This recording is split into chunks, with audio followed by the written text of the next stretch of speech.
सो कैसे क्या game camera show आज आ गए हैं बहुत ही ज़्यादा इम्पॉर्टेंट एक टॉपिक को लेकर, जो कि है टाइम मैनेजमेंट के ऊपर। क्यों? क्योंकि सर अभी सबसे ज़्यादा बच्चों की दिक्कत आएगी टाइम मैनेजमेंट में, क्योंकि अभी उनके पास टाइम ही टाइम है ना। जब चीज़ें बहुत ज़्यादा होती है हमारे पास, तब सबसे ज़्यादा दिक्कतें आती हैं हमको। जैसे कि कंपनी जब बड़ी हो जाती है तो उस कंपनी में छोटे छोटे रोल्स डिफाइन किए जाते हैं। उन छोटे छोटे रोल्स के लिए अलग अलग इंडिविजुअल्स को हायर किया जाता है, जो कि वो स्पेसिफिक उस रोल में अपना काम कर सके, ठीक है, और प्रोडक्टिवली उसमें एक एक्सीलेंस हासिल कर सके। In the same way sir, जब आप पे टाइम बहुत ज़्यादा होता है ना सर, तो उसको भी छोटे छोटे हिस्सों में बांटना पड़ता है, छोटे छोटे चंक्स में इसको डिवाइड करना होता है, सो दैट आप उस छोटे से चंक में उस स्पेसिफिक अपने रोल को अदा कर सके जो उस टाइम में ज़रूरी है। अब सर इसको ज़रा ध्यान से समझते हैं, क्या बात है, क्या चीज़ की बात करना चाहता हूँ मैं। सुनो, आपका अभी ये भी होगा कि मुझे थोड़ा खेलने जाना है, फिज़िकल एक्टिविटी करनी है, ठीक है, क्योंकि हेल्थ है तो जान है तो जहान है ना। थोड़ा फैमिली को भी टाइम देना है, एंड साथ साथ अपने स्टडीज़ में अपना फुल कंसंट्रेशन देना है, बिल्कुल सही से यही करना है हम लोगों को। तो ये कैसे होगा हमारा? देखो, पढ़ाई जो है उसका 80 to 90% है, वो आपको दिन में सबसे ज़्यादा करना है ना। तो उसको 2 मिनट के लिए साइड लाइन कर देते हैं। जो बाकी बचे हुए चीज़ें सर, पहले वो जो छोटे छोटे टाइम है ना, उसको पहले स्पेसिफाई कर देते हैं कि सर उसमें हमें क्या करना है, उसको कैसे हम लोग टैकल करेंगे। तो आप लोग जैसे कि आपने सोच लिया कि यार फैमिली के साथ टाइम आपको देना है, तो सर स्पेसिफिक कर लो। मैं तो कहता हूँ सबसे अच्छा टाइम है फैमिली को टाइम देने का जब आप खाने बैठते हो। दोपहर का खाना हो गया या फिर रात का खाना हो गया। रात का खाने में सब लोग मोस्टली सब सब साथ में होते हैं। वो टाइम एक है जब आप साथ में हो, आधा घंटा 45 मिनट, आधे घंटे के बाद 15 मिनट और दे दो, 45 minute. That's a decent time, है ना। और मुझे नहीं लगता उससे ज़्यादा ज़रूरत भी है उनको भी और आपको भी, क्योंकि आप कहीं अंबानी नहीं बन गए हो कि उनको बहुत ज़्यादा आपको तवज्जो देने की ज़रूरत होगी। अभी आप थोड़ा कम भी उनके साथ बैठोगे तो भी कुछ चलेगा। कोई मतलब ऐसा, मुझे पता नहीं क्यों ऐसा लगता है कि यार लोग बोलते हैं ना फैमिली को टाइम, फैमिली को टाइम। यार घर पे ही है तो क्या फैमिली को टाइम, मतलब है सामने ही तो है, आंखों के सामने ही तो है। खाने के टाइम बात हो जाती है थोड़ा, और जब टाइम देना होता है ना, ऑटोमेटिक देना हो ही जाता है सर। तो अलग से नहीं बैठना होता फैमिली के साथ, ठीक है, चाहो आओ बैठो, पंगत बिठाते हैं, आओ बैठो, कुछ बातचीत करते हैं, वो हो ही जाती है, ठीक है। तो उसके लिए आपको एक अलग से प्रेशर नहीं बनाना कि हाँ ये तो अपने लिस्ट में नहीं लिखना this is my family time, इस टाइम में मैं कुछ और नहीं करूँगा। भाई ऐसा कुछ ज़रूरी नहीं होता।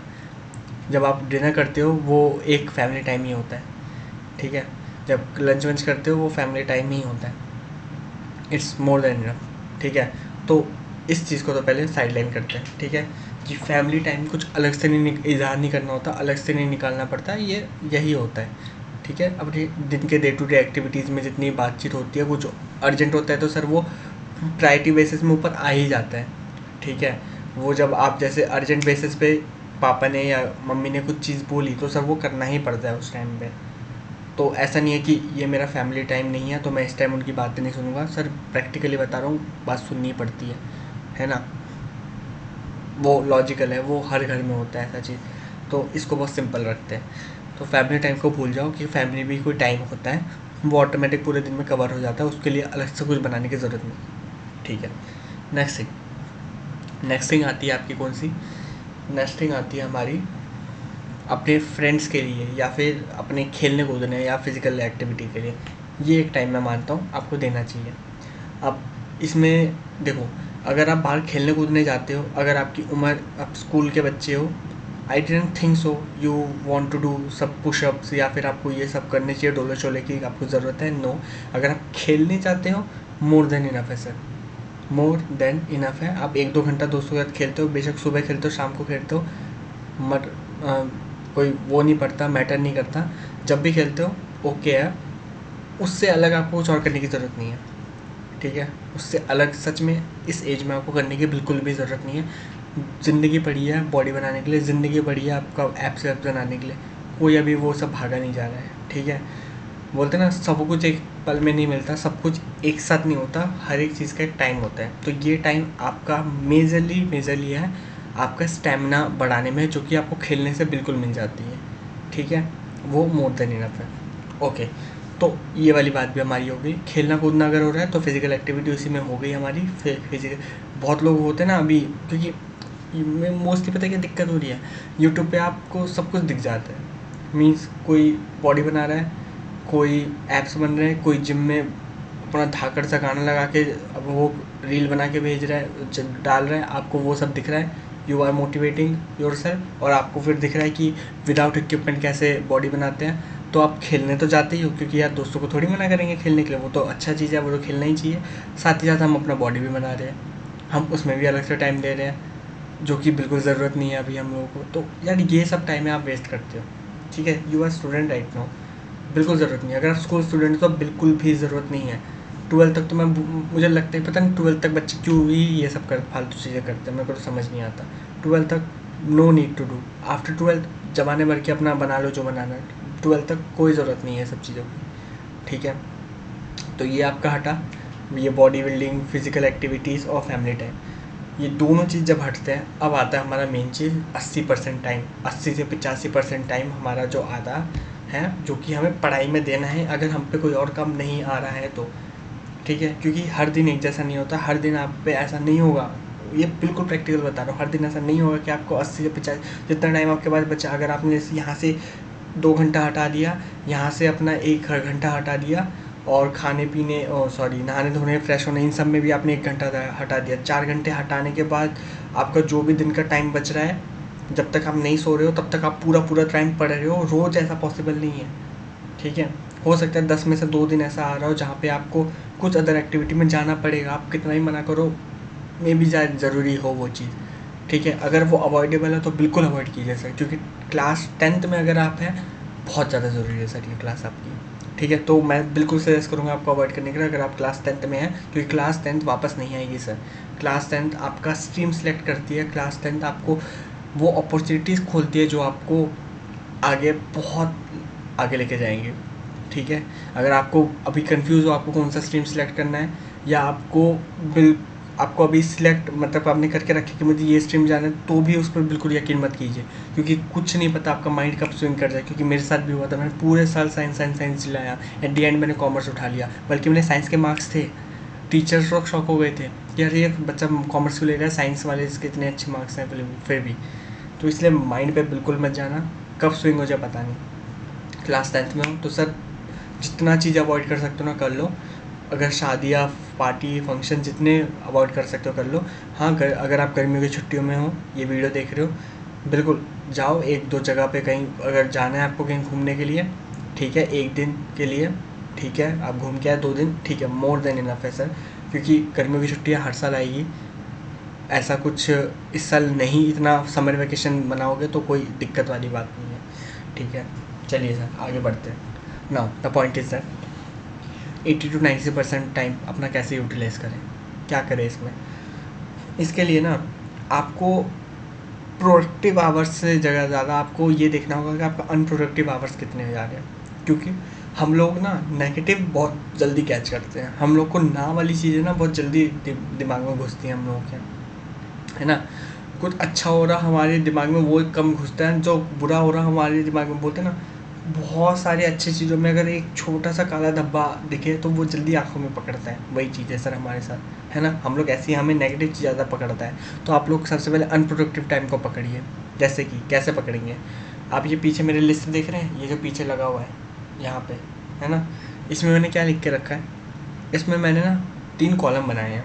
कौन से 3 कॉलम, सब बता देता हूँ आपको। इसमें मैंने कॉलम में कुछ ऐसा लिखा है, यहाँ पे मैंने डेट लिखी है, ठीक है।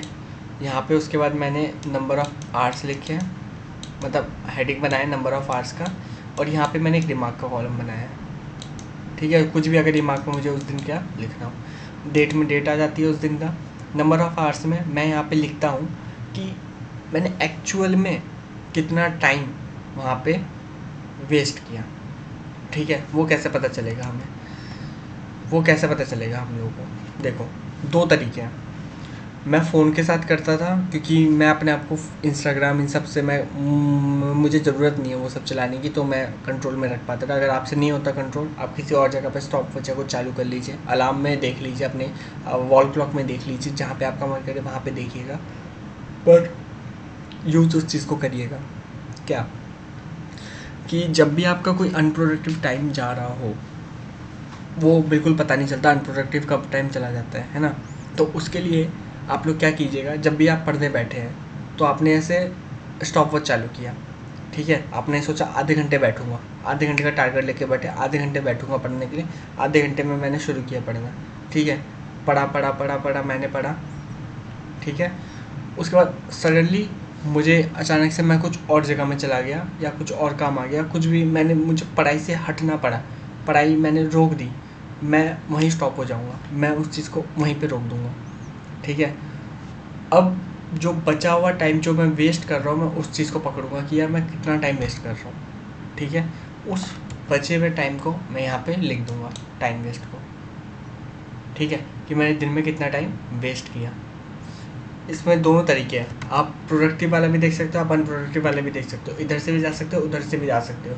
मैं अनप्रोडक्टिव को लेके चलता था कि सर आपका अनप्रोडक्टिव टाइम कितना है, कितना टाइम आप वेस्ट कर रहे हो, वो चीज़ ज़्यादा मैटर करती है ना। तो सर ऐसे ही तरीके से आप अपने आवर्स को यहाँ पे लिख सकते हैं, और यहाँ पे आप रिमार्क्स में क्या लिखेंगे, जो भी आपने, जैसे मान लो आपको लगा कि आज कुछ एक्सेप्शनल हुआ, जैसे कि आप आज किसी फंक्शन में गए थे, उसकी वजह से टाइम वेस्ट हुआ, तो आपने यहाँ पे लिख लिया कि सर कुछ फंक्शन था उसकी वजह से हुआ, रोज़ रोज़ ऐसा नहीं होता। अब यहाँ पे जब आप 1 दिन 2 दिन और 3 दिन ऐसा करेंगे ना, टाइम वेस्ट वाले आप काउंट करने लगेंगे, आपको पता चल जाएगा सर टाइम वेस्ट आखिर हो कितने रहे हैं, कितने घंटे का टाइम वेस्ट आपका हो रहा है, और उसका रीज़न क्या है। क्योंकि आप वो रिमार्क्स का भी कॉलम बना रहे हैं, वहाँ पे आप रिमार्क्स में लिखेंगे सर रीज़न क्या है, किस लिए हो रहा है, क्या ये रोज़ रोज़ हो रहा है, क्या सेम रीज़न की वजह से हो रहा है। अगर एक आधा दिन वाला रीज़न है तो ठीक है, अगर रोज़ रोज़ वाला रीज़न है तो सर उस रीज़न पे काम करना है आप लोग, ठीक है। ये सिंपल तरीका है टाइम को आपका रोकने का, क्योंकि आपके अभी लाइफ में 36 काम तो है नहीं, कुछ गिने चुने काम हैं जो आपको करने हैं, जिसमें से सबसे ज़्यादा टाइम आपका ये पढ़ाई में जाने वाला है ना। तो सर उसी को संभालने के लिए आप बस ये लिखेंगे कि आपका टाइम मैनेज कैसे होगा, टाइम वेस्ट कहाँ पे हो रहा है आप लोगों का, सिंपल चीज़, ठीक है। क्योंकि बहुत बार क्या होता है, आप ना पढ़ते बैठते हो, पढ़ रहे होते हो, पर पढ़ाई वाली चीज़ हो नहीं रही होती है, प्रोडक्टिविटी आ नहीं रही होती है, दिमाग कहीं और होता है, पढ़ाई में होते हैं, बुक खुली होती है, पर दिमाग कहीं और होता है। तो सर ये चीज़ नहीं होनी चाहिए, ठीक है। चलिए sir, till then take care, bye bye, see you, have a good day, और बहुत जल्द मिलेंगे आपको एक और नए वीडियो एक और नए टॉपिक के साथ। तब तक पढ़ाई करो, जाओ।